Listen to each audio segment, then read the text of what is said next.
The town has one traffic light, and it blinks yellow after 9.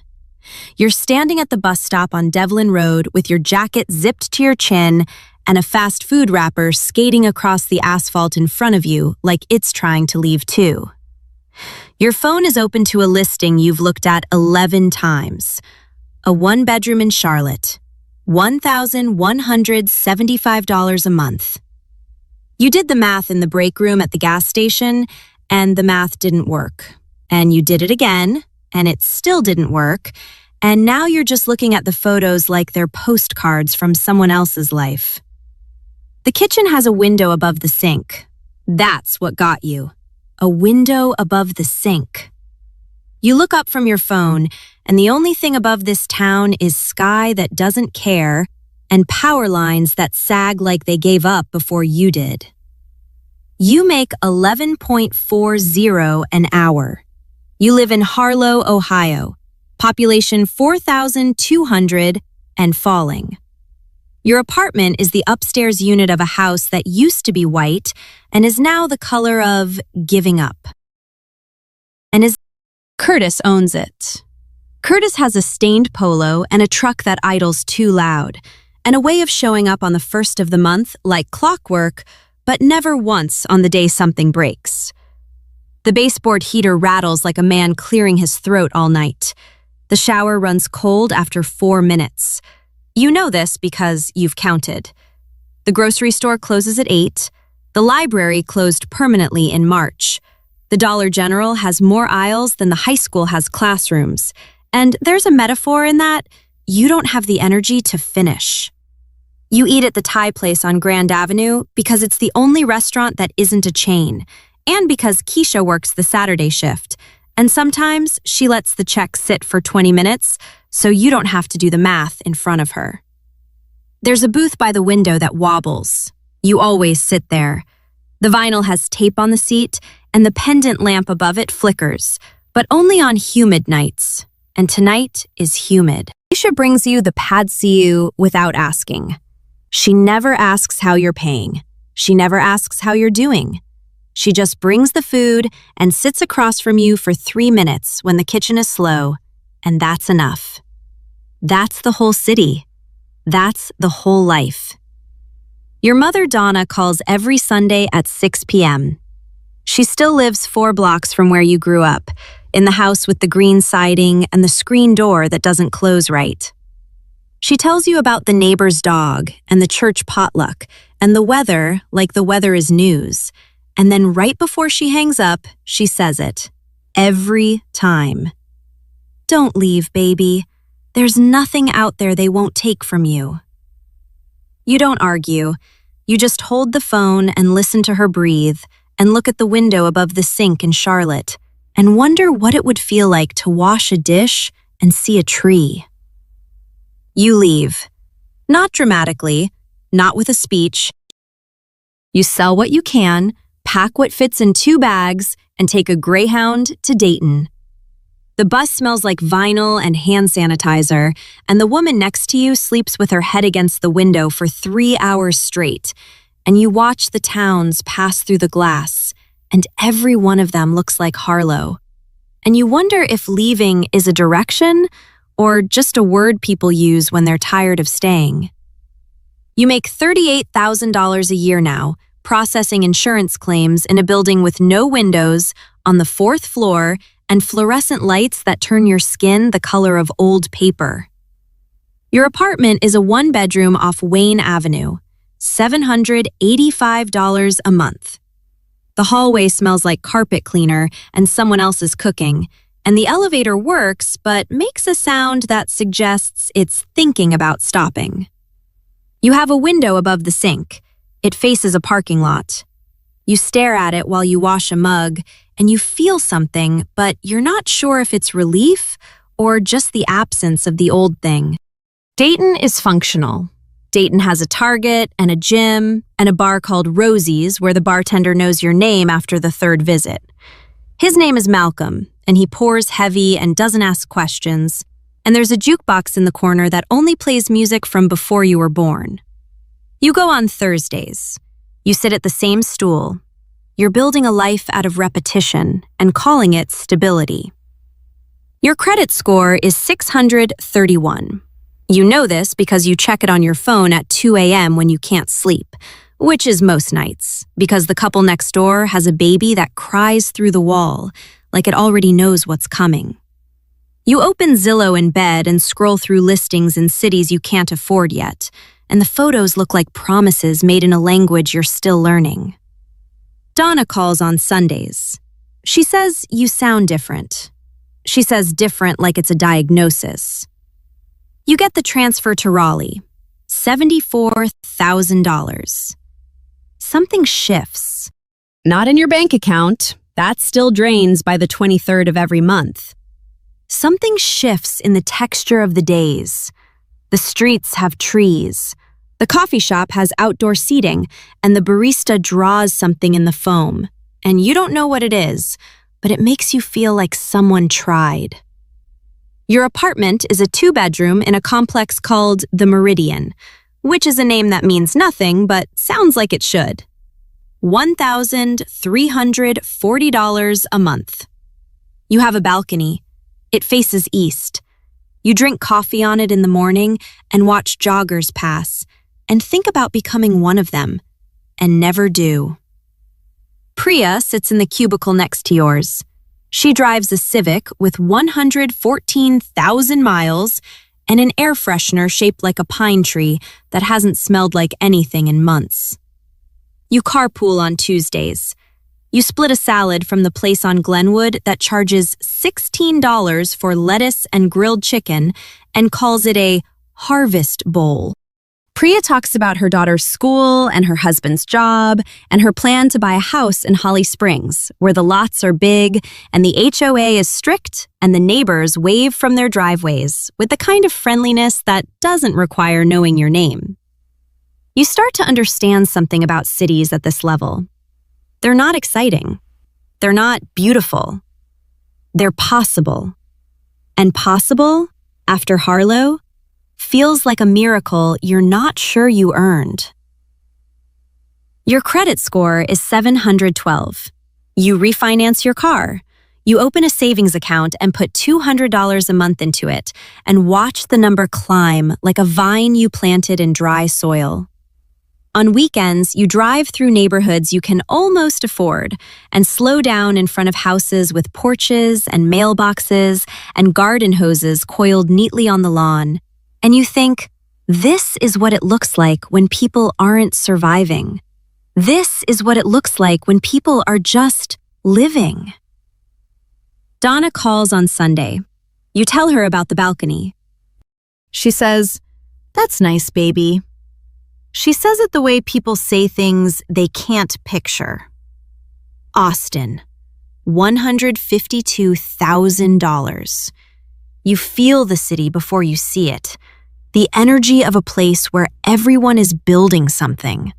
You rent a loft near South Congress for $2,600 a month, and the number makes your stomach tighten. But you sign anyway, because the ceilings are 14 feet high, and the light comes in like it was designed to.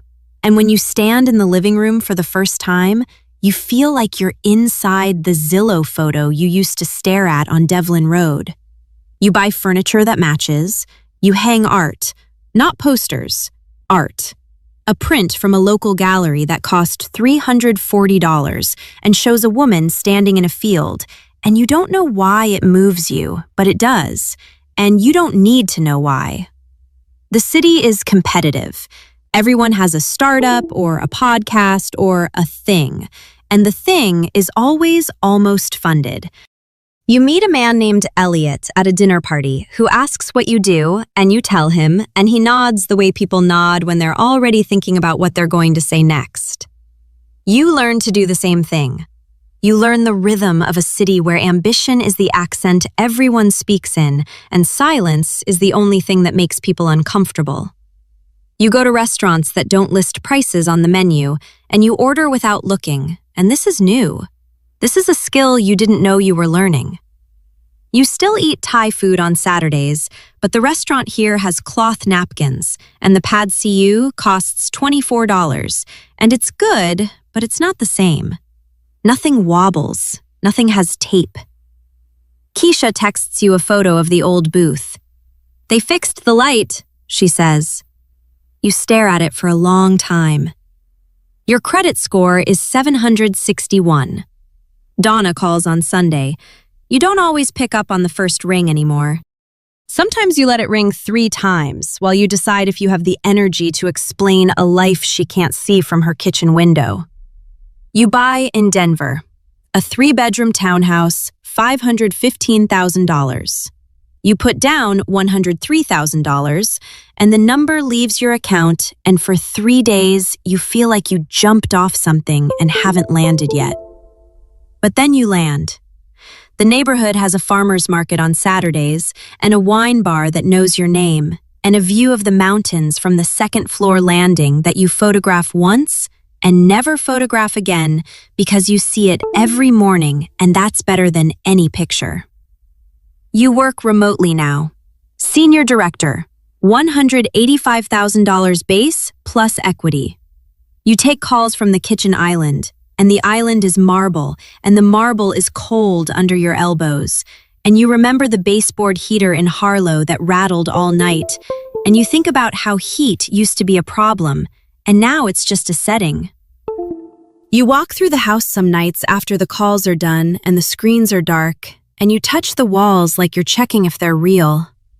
The closet has a built-in system with drawers that glide on soft close rails. The bathroom has heated floors.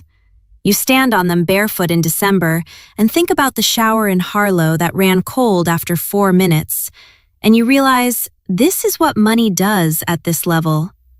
It doesn't make you happy. It makes discomfort impossible. And the absence of discomfort feels so much like happiness that most people never learn the difference. Whitfield calls.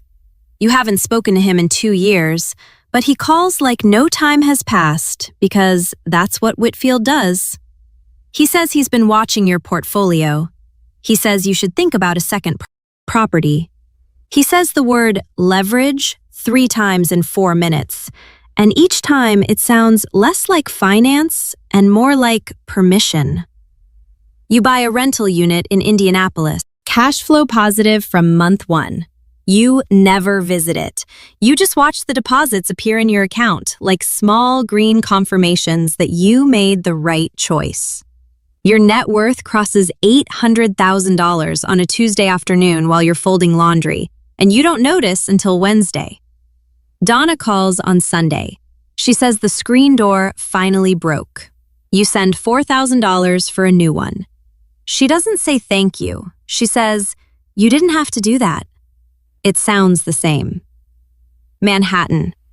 You don't move there because you need to. You move there because you can.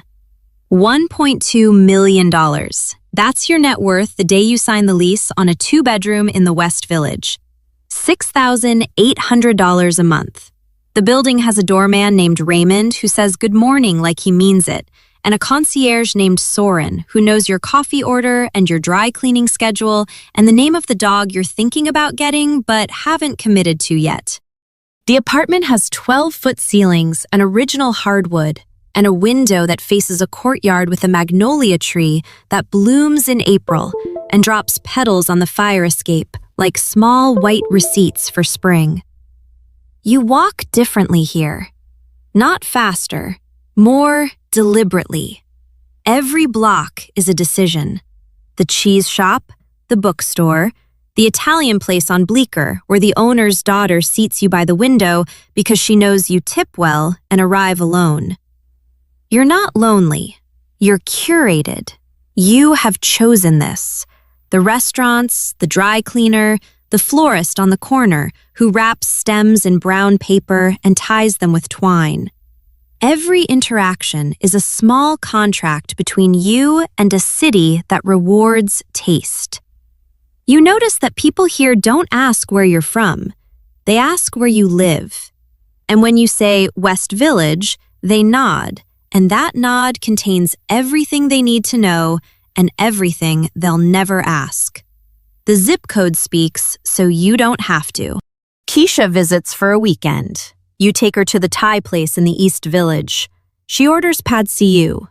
She looks at you across the table and says, "You're still you, right?" You laugh. She doesn't. Your credit score is 802. You stop checking. You stop belonging to cities. Cities start belonging to you. $54 million. A portfolio that Whitfield manages from an office you've never visited. A penthouse in Miami that faces the water. An apartment in London that you use 11 days a year. A house in Singapore that a property manager named Yuki maintains with the precision of someone who understands that dust is a form of disrespect. You fly private, not because commercial is beneath you, but because the airport is a place where strangers look at you and you've grown tired of being looked at. The cities blur. They all have the same marble, the same concierge tone, the same restaurants where the chef comes to your table because someone called ahead. You eat alone more often than you'd admit. You sit in a window seat in London and watch the rain, and think about the booth that wobbled, and the pendant lamp that flickered on humid nights, and Keisha sitting across from you for 3 minutes when the kitchen was slow. You open your phone and scroll back through your messages with her. The last one is 4 months old. She sent a photo of her daughter's birthday cake. You replied with a heart emoji. Before that, silence. Before that, more silence. The thread reads like a hallway where the lights go out one by one. You call her. She picks up on the 4th ring. She says she's busy. She's always busy now. You don't know if you outgrew her or if she just stopped reaching. Donna stopped calling on Sundays. You're not sure when. You try to remember the last one and you can't. You call her. She picks up and sounds surprised, like she wasn't expecting your voice anymore. You ask about the screen door. She says it works fine. You ask about the weather. She tells you like the weather is news. You want to say something else, something about the green siding and the church potluck, and the way she used to say, "Don't leave." But the words don't come, because you're sitting in a penthouse in Miami, and she's sitting in a kitchen in Harlow, and the distance between those 2 rooms is not measured in miles. $10 billion. You don't live in cities anymore. You live in coordinates. A compound in the mountains outside Zurich. A private island leased on a 99-year term. An estate in New Zealand, where the nearest neighbor is 11 kilometers away, and the silence is so complete you can hear your own pulse in your ears at night. A city in Southeast Asia is building a district. They ask your foundation to consult. You fly in. The mayor meets you on the tarmac. There are renderings on a table in a conference room with floor-to-ceiling glass, and you look at them and see the streets and the parks and the transit lines, and you realize they are asking you what a city should feel like. You think about Harlow. You think about the traffic light that blinked yellow after 9. You think about Curtis and the baseboard heater and the shower that ran cold after 4 minutes. You think about the window above the sink. You point to the rendering and say, "Every kitchen window should face a tree." The mayor writes it down. He doesn't ask why. You build a Thai restaurant on the compound. 8 tables, vinyl booths, pendant lamps that flicker. You fly in a chef from Bangkok who trained under someone who trained under someone, and you tell him pad see ew, the way it's supposed to taste. Not the $24 version, and not the version from Harlow, but the one that exists only in the space between the two. The one you've been tasting in your memory for 20 years. You sit in the booth by the window. It doesn't wobble. Nothing wobbles anymore. You eat alone. The lamp above you is steady and warm, and outside the window there is no parking lot, no power lines, no yellow blinking light. Just land. Yours. All of it. As far as you can see. Your phone is on the table. It's Sunday, 6 p.m. You call Donna. She doesn't pick up.